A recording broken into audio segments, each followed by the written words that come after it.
FORA.tv. Idea Immersion. Visit us at www.FORA.tv.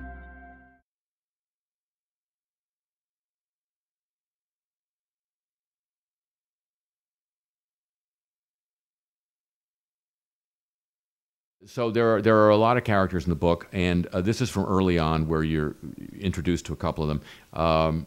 Tony Salata, who is a Las Vegas gambling magnate who ends up being the one of the means by which this town achieves its goal. And this is the first time you run into him. And this is where you meet him and his wife, Serena. And it takes place in Wauwatosa, Connecticut. Wauwatosa is the home of the sort of the fictionalized version of Foxwoods, the existing giant Native American casino. Tony Salata had seen a lot of slot machines in his time, but never more of them gathered in one place than here, on the seemingly endless gaming floor of the Wauwatosa Casino.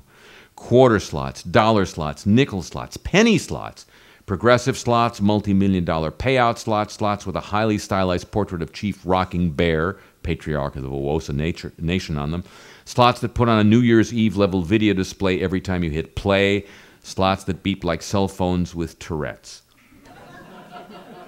Tony turned to his wife, Serena, and muttered, "I got half the we have children in the audience? Okay, because Tony is a foul-mouthed guy. Tony turned to his wife, Serena, and muttered, "They got half the slots in the goddamn civilized world in here." She nodded her dutiful assent, knowing how the fact and the observation pained her man. The Wauwatosa Casino was one of the wonders of the modern world, a huge temple of gambling that blared its neon presence from within the sanctuary of the heavily wooded Wauwatosa Reservation in the northern tip of Connecticut. Tony and Serena were on a busman's holiday up from visiting her parents on Long Island, taking their first look at this phenomenon that had burst on the gambling scene 5 years earlier and already boasted a drop that was the envy of every official of the gaming industry, an industry of which Tony was an executive avatar.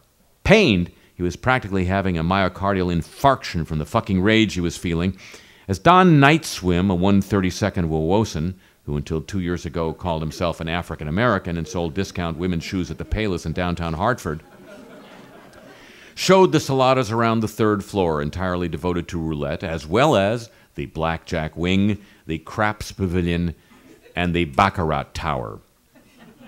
Not that Tony was any stranger to excess in the name of stoking the desire to wager. He had worked himself up from being Tony Loose Slots Salata, pit boss at Delmonico's, an old-time two-bit slot parlor on blue-collar Fremont Street in downtown Las Vegas, to a position as that city's visionary statesman, partly through his swarthy good looks, the shiny black hair, the blazing white teeth that showed in a slightly feral smile, the tan that made George Hamilton's look sickly, but mainly by raising enough money to build the most outrageously excessive new hotels in an era of outrageous excess.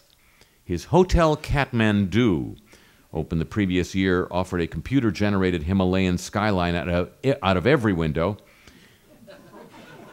and a twice-daily audience with the Dalai Lama for groups of 20 tourists willing to pony up $100 per head.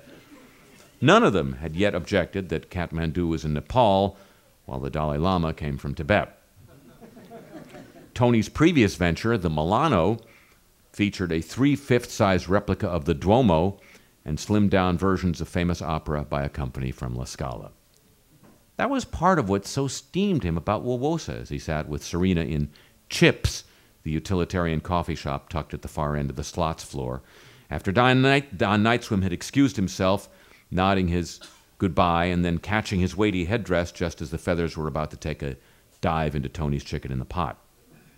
"Damn it, Rini, they don't do doodly fucking squat except plug in the machines and count the money. No goddamn amenities, you know what I mean?" Serena nodded her sad agreement. "It's not a hotel, there's no entertainment. This rat-infested dump is the closest thing they have to a goddamn restaurant. Their costs are zip fucking diddly zilch. It's just pure gaming, pure effing profit. You know how they get away with it? Because they're fucking Indians," Tony sputtered before remembering to look around to see if there were any Wauwosans minding the coffee shop. Of course, how could you tell? Judging by Don Nightswim, The W's looked just like average specimens who'd suddenly hit the jackpot by discovering they had a teaspoon or an eyedropper full of Indian blood in them. Some great-great-grandfather had taken an extremely temporary liking to some squaw, wham, bam, ugh, and now here these lucky bastards were sitting on the biggest money pot since the Alaskan pipeline plopped on the tundra. Tone, Serene purred. It's okay. What you're doing is reinventing the whole idea of a gaming resort. These people are just living in the past. Serena still had her good looks. Great looks if you counted the fake tits. That had originally attracted Tony to her when she was a covered dancer in Oops, the naughty nude show at Tony's first big hotel, the Gold Rush.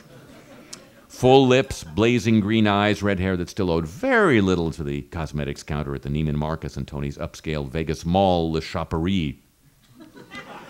She also retained her commitment to pleasing, calming, pacifying her guy, lest his legendary temper result in another scene like the one in Reno, where he fired every employee of the Gold Rush North and put the place into Chapter 11 over his profound dissatisfaction with the al dente-ness of the pastas turned out by Antonio's, the swank white tablecloth restaurant that he'd installed against all knowledgeable advice right next to the casino. Tony had his pride. Huge, man-pleasing slabs of it. Reenie, what we're doing is fine. It's interesting. It's a novelty item. This is the bread and butter of the gaming industry right here. These fucking Seminoles or whatever they are don't pay any state taxes. They don't pay any federal taxes. They're splitting the take with some Hoboken Goomba, and that's it. It's so fucking sweet, this deal, it makes me want to puke blood. Tony, honey, don't puke blood, okay? Okay. Just this once.